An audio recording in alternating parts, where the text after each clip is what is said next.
kabar semuanya? Semoga selalu sehat ya. Perkenalkan, nama saya Endah Susila Ningsih, mengajar mata pelajaran seni budaya. Pada pertemuan pertama ini, kita akan membahas tentang menggambar flora, fauna, dan alam benda. Pada peta kompetensi dapat dilihat, pembahasan pertama adalah pengertian menggambar.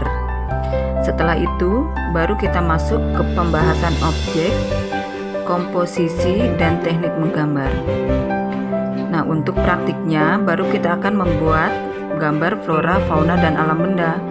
Tapi, kita tidak bahas pada pertemuan ini ya. Nanti akan kita bahas pada pertemuan selanjutnya. Sekarang kita masuk ke pengertian menggambar. Menggambar itu apa sih? Ada yang tahu?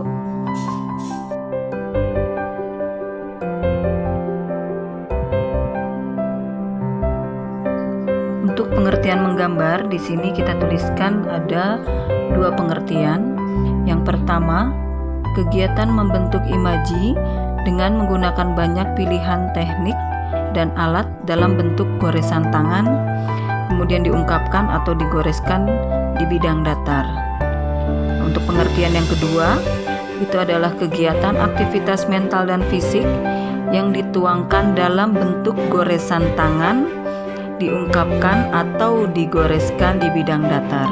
Jadi kedua-duanya hampir sama, cuma kalimatnya aja ya yang agak berbeda sedikit. Tapi intinya itu sama-sama suatu kegiatan, kemudian membentuk goresan tangan dan digoreskan di bidang datar. Berikutnya yang kita bahas adalah tentang objek menggambar. Objek menggambar adalah sesuatu yang dijadikan model untuk digambar. Nah, untuk modelnya itu apa aja? Bisa berupa manusia, bisa berupa alam, bisa berupa flora atau tumbuh-tumbuhan, bisa berupa fauna atau hewan, dan benda-benda yang ada di alam sekitar.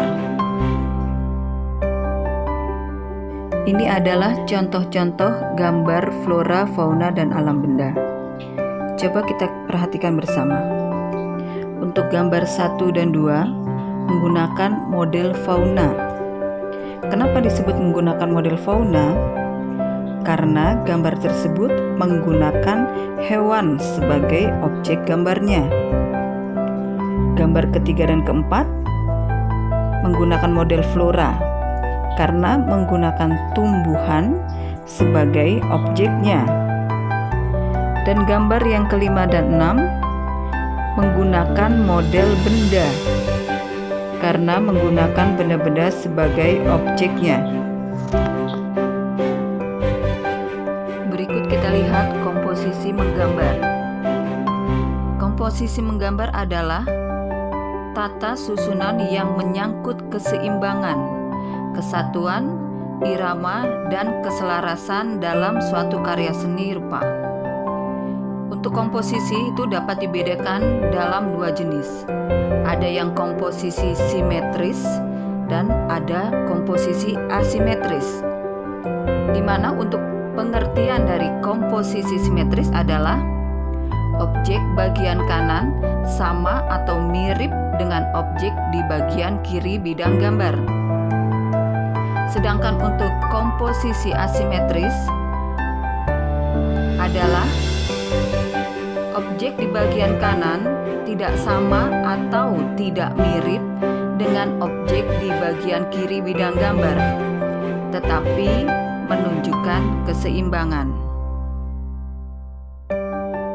Kita lihat contoh komposisi menggambar. Untuk gambar 1.5 itu disebut sebagai komposisi simetris. Kenapa disebut komposisi simetris?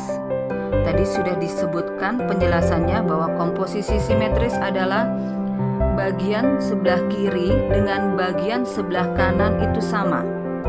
Jadi bentuknya sama. Sedangkan untuk yang komposisi asimetris di gambar 1.6, dilihat bagian sebelah kanan dengan bagian sebelah kiri itu berbeda atau tidak mirip. Pembahasan selanjutnya tentang teknik menggambar. Sebelum menggambar, kita harus mengetahui apa saja yang harus kita lakukan. Yang pertama, mengetahui bentuk dasar objek yang akan digambar. Maksudnya, bentuknya kotak atau bulat atau lingkaran dan seterusnya. Yang kedua, mengetahui bagian-bagian dari objek gambar.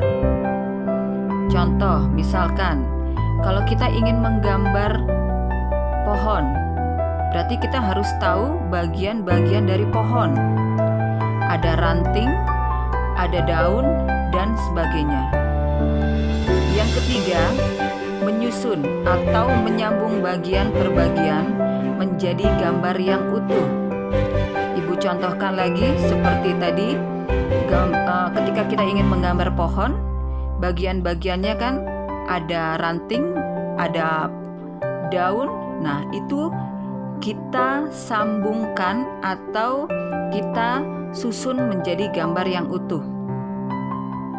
Yang keempat, memberikan dimensi gelap terang, baik hitam putih ataupun berwarna. Nah, untuk dimensi gelap terang di sini digunakan untuk memberikan kesan 3 dimensi. Bisa juga untuk memberikan kesan untuk latar belakang. Selanjutnya kita bahas alat dan media gambar.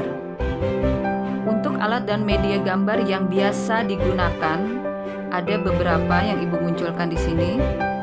Yang pertama itu pensil, kemudian yang kedua pensil warna, yang ketiga krayon, keempat ballpoint, dan yang kelima tentunya adalah kertas gambar.